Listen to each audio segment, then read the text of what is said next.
name is Tim. I'm Gemma. Nice to meet you, Gemma. Nice meeting you too.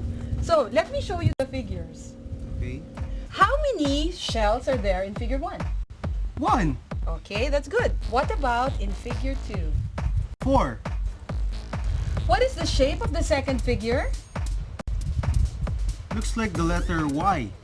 Good! How many shells are shown in figures 3 and 4? 7 and 10. Correct. And what are their shapes? Still the letter Y, although this time it's bigger. Okay, that's good. Now, let's predict how many shells will be needed to make figure 5. Still the letter Y, but this time it's bigger. Predict how many shells will be needed to make figure 5. Let me see. The fifth figure will need 1, 2, 3. 1, 2, 3 more. So, 10 plus 3 is equal to 13. Correct. What about figure 6? Figure 6, okay. So, 13 plus 3 is equal to 16. Will the Y figure be maintained? Yeah. Now, Tim, tell me, how many shells will you need to create the Y figure in the 100th sequence? 100th? Yep. Hey Gemma, can I talk to you for a minute? I'll be there! So, tell me the answer, okay? When I come back. But that's difficult. I don't have the whole day. I have faith in you. You can do that. Oh, man. Gemma!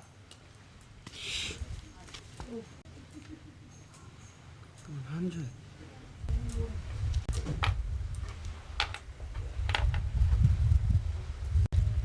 Hi, Tim. What are you doing?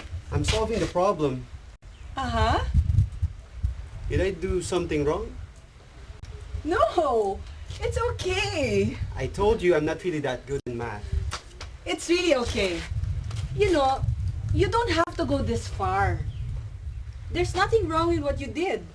But, you see, you can use mathematics to help predict the numbers in sequence. Now, can you see a pattern from the sequence of numbers? When I was arranging the shells, I noticed that the branches move by threes as the sequence progresses. Right! The number is called common difference. Now, can you see the relationship between the common difference, the figure number, and the number of shells in the figure? Let me see. If I multiply the common difference, or the number 3, with a figure number, I get these numbers. 3 times 1 is equal to 3. 3 times 2 is equal to 6. 3 times 3 is equal to 9. 3 times 4 is equal to 12. 3 times 5 is equal to 15. 3 times 6 is equal to 18. If I subtract 2 to these numbers, I will get the number of shells in each figure. 3 minus 2 is equal to 1.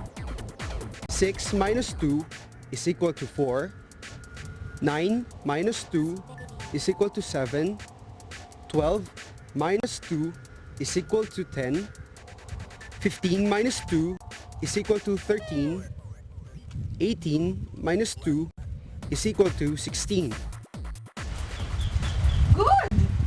Now, let's write that pattern in a mathematical language. To get the number of shells, you first multiply the common difference, or the number 3, with the figure number. We can define that as 3n. Then, you subtract 2 from 3n, or 3n minus 2. Let's use the letter S to represent the number of shells and include the equal sign. we get S is equal to 3n minus 2. I get it!